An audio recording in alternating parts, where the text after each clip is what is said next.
Nestle provides you with tastier and healthier everyday choices to enhance your quality of life. Nestle, good food, good life. Have you ever wondered why it's so easy to be happy in the summertime? You smile and the world smiles with you. But as soon as the winter creeps in, we're overcome by a sense of sadness. Well, it turns out that the weather actually does have an effect on our mood, and it could be a little bit more serious than just a case of the winter blues.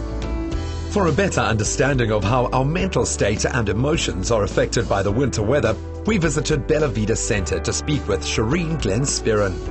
Shireen, I think we're all familiar with getting a case of the winter blues, but then there is seasonal affective disorder. First of all, what's the difference between the two, and what exactly is seasonal affective disorder? When you're looking at the winter blues, it's quite a normal phenomenon and it's quite common, and that's what most people experience when winter comes. A lot of it's related to the weather changes, so we're looking at the weather being so much more cold and people don't want to get out of bed because it's not pleasant to have to get up in the morning and go to gym when it's still dark outside. When we're looking at seasonal affective disorder though, that is a mood disorder, and it's got two different sides to it. The one is where it's a major depressive disorder with a seasonal pattern, meaning that it's the same symptoms as major depression, but the difference is this only occurs a certain time of the year.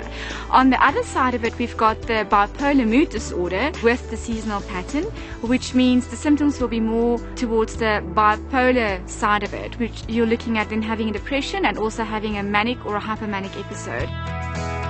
Some of the symptoms of seasonal affective disorder include increased anxiety, feelings of hopelessness, social withdrawal, difficulty concentrating, as well as appetite changes and weight gain, which Shireen explains further. And with both the serious and the less serious strains, are there ways of treating it?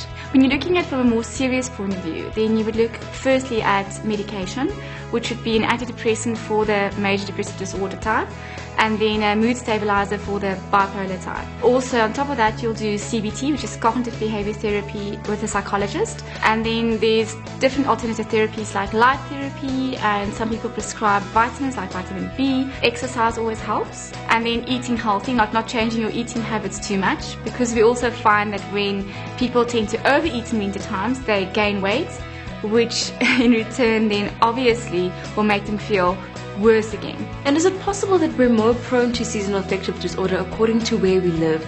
So winters in Johannesburg versus winters in Cape Town, for instance. What would make a really big change is if people move from one place to another.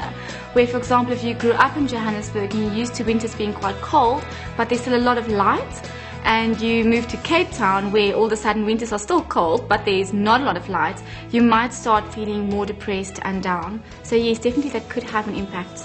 Our diet has a tendency to change between summer and winter, and this can also affect our mood.